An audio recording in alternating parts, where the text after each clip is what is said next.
गुरु जी, हम जानना चाहते हैं महाकुंभ में स्नान करने का आध्यात्मिक रहस्य क्या है?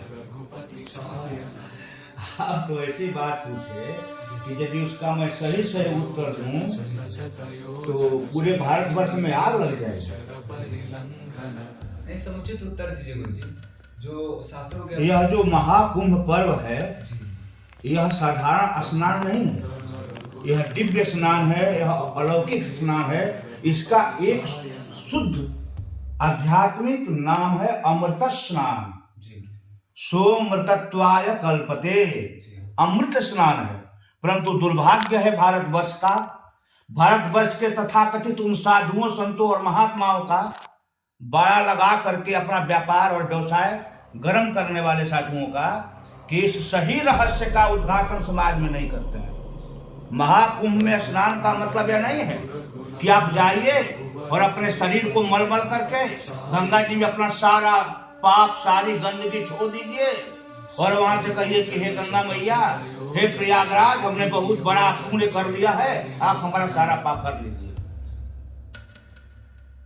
कसाई का काम करते रहिए, शराब पीते रहिए, मांस खाते रहिए, चोरी करते रहिए, व्यभिचार करते रहिए, साधु सन्यासी संत महात्मा के रूप में साधु बन करके सबको ठगते रहिए और जाकर के प्रयाग में अपने शरीर की गंदगी छोड़ दीजिए, तो आपका अमृत स्नान हो जाएगा। इसका नाम है महाकुंभ। आप लोग बताइए, कुंभ के भीतर कोई वस्तु रहती है कि बाहर कोई वस्तु रहती है? कुंभ के भीतर रहती है, घड़े के भीतर। जिस समय समुद्र मंथन हुआ था उस समय जो अमृत निकला था वो घड़े के भीतर था कि बाहर था? तो अमृत स्नान आपको करना होगा तो भीतर जाकर करना पड़ेगा कि बाहर जाकर कीजिएगा। यदि आप बाहर स्नान करेंगे तो उसका कोई लाभ मिलेगा? आप कुंभ के पास जाइए और कुंभ को चाटिए तो आप अमर हो जाएंगे। इसका यही आध्यात्मिक रहस्य है कि महाकुंभ पर्व में आप जा रहे हैं तो पहले अपने शरीर की पूरी गंदगी साफ कर दीजिए। आपके शरीर में कोई गंदगी न रहे, आप शुद्ध रहें, आपका वस्त्र भी शुद्ध रहे।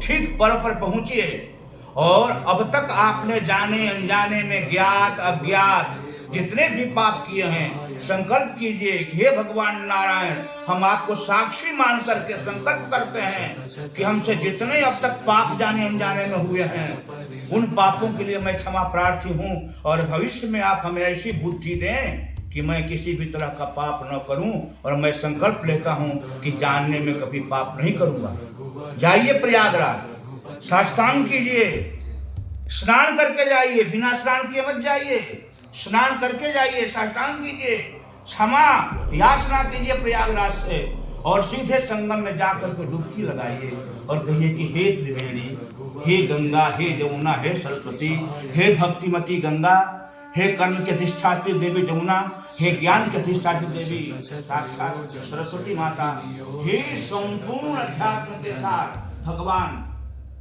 वत्साई श्री माधव, आप मेरे ऊपर प्रसन्न होइए और मेरे मन के सारे मल, मेरा मन निर्मल हो जाए, मैं स्वच्छ मन का हो जाऊं, मैं कपट छल और छिद्र से रहित मन वाला होकर के स्नान में डुबकी लगाने के बाद जब निकलूं तो मेरा भीतर का स्नान पूर्ण स्नान हो जाए, पूर्ण कुंभ बन जाऊं। जब मैं पूर्ण कुंभ बनूंगा तो मेरे भीतर अमृत होगा। और आप जानते हैं ईश्वरः सर्वभूतानां हृदय से हृदय में भगवान। जब मन आपका पवित्र हो जाएगा, निर्मल हो जाएगा, तो आपके हृदय में बैठे हुए भगवान का आपको दर्शन होगा और इसी को कहते हैं अमृत स्नान। यही मोक्ष प्राप्ति है कि जीव मनुष्य स्नान करके, भीतर का स्नान करके, भीतर बैठे हुए अपने परमात्मा का दर्शन कर ले, यही कुंभ स्नान है। लेकिन दुर्भाग्य है कि उसी कुंभ में आप जाएंगे तो देखेंगे लाखों लाखों नहीं करोड़ों करोड़ रुपए के शिविर बनाए गए हैं, रहने के लिए आवास बनाया गया है, उसमें गीजर लगाया गया है, एसी की व्यवस्था की गई है, उसमें डल्लक गद्दा लगाया गया है और वो अपने आप को साधु संत महात्मा त्रिदंडी सन्यासी कायक क्लेशो ही तपः। तीर्थ में जाकर के नियम है कि आप सत्य बोलिए, एकाहार कीजिए, वो भी फलाहार कीजिए, शांत रहिए, एकांत रहिए, कम बोलिए, त्रिकाल स्नान कीजिए, संध्या कीजिए, संयम नियम से रहिए। ये नहीं है कि आराम से ऐसो आराम से आप वहां पर खूब बढ़िया से आराम कर रहे हैं, गर्म पानी से स्नान कर रहे हैं, बढ़िया भोजन कर रहे हैं, चकाचक मंच पर जाकर कथा कह रहे हैं, हाथ में डंडा लेकर घूम रहे हैं, लोगों को मूर्ख बना रहे हैं।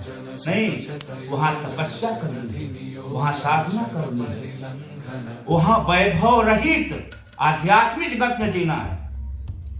परंतु वर्तमान समय में तो ऐसा है। तो मैं सार रूप में बताऊं, कुंभ स्नान का मतलब यही होता है कि भीतर की गंदगी को धोया जाए, मन की गंदगी को समाप्त किया जाए, मन का स्नान हो, मन को धोइए, मन को शुद्ध कीजिए। और जब मन आपका निर्मल हो जाएगा तो स्वतः आपके हृदय में बैठे हुए परमात्मा का दर्शन होगा। इसी को अमृत स्नान कहते हैं। अब बाकी जो बाहर का स्नान होता है जल स्नान होता है। यदि अगर कुंभ का स्नान शरीर के धोने की गंदगी के बात मान ली जाए कि आप डुबकी लगाइएगा आपका मोक्ष हो जाएगा, तो उसमें सूस, घड़ियाल, मछली, उभेद, कितने जीव जंतु गंगा में हैं, उनका उद्धार क्यों नहीं हो जाता? इसलिए कुंभ स्नान का आध्यात्मिक रहस्य यही है कि आप अपने मन को निर्मल करने के लिए, अमृतत्व की प्राप्ति करने के लिए अमृत स्नान करें। वो भी स्नान का नियम है। आप शुद्ध होकर जाएं जंगम में, और जैसे मूसल नीचे छोड़ करके ऊपर निकाल दिया जाता है, वैसे उसमें डुबकी लगाएं, शरीर को बिना धोए, बिना मले सीधे बाहर निकलें और इतनी दूरी पर जाएं जहां जाने के बाद आपके वस्त्र का पानी गंगा में न जाए। वस्त्र को निचोड़ करके धोइए, साफ कीजिए, नहीं थूकिए मत, खखारिए मत, अपने शरीर की कोई गंदगी मत छोड़िए। जाइए, प्रणाम कीजिए, साष्टांग कीजिए, डुबकी लगाइए, शरीर में कोई हलचल नहीं, बिना मले, बिना गंदगी छोड़िए, आप स्नान करके आए। जब आपका मन पवित्र हुआ, आप समझे हमने कुंभ स्नान किया। नहीं तो 1,00,000 बार स्नान करते रहिए। उस स्नान से शरीर की गंदगी दूर होगी, और शरीर की गंदगी आज तक कोई दूर नहीं किया। जितना ही धोइएगा मरिएगा, उतना ही फिर गंदा होता जाएगा। तो इसका आध्यात्मिक रहस्य है सोमतत्वाय कल्पते। यह अमृत स्नान अमृतत्व को प्राप्त कराए तो कुंभ स्नान न कराए तो कोई लाभ नहीं, व्यर्थ। हस्त स्नान में क्रिया की तरह आपका भी स्नान व्यर्थ है। ये इसका आध्यात्मिक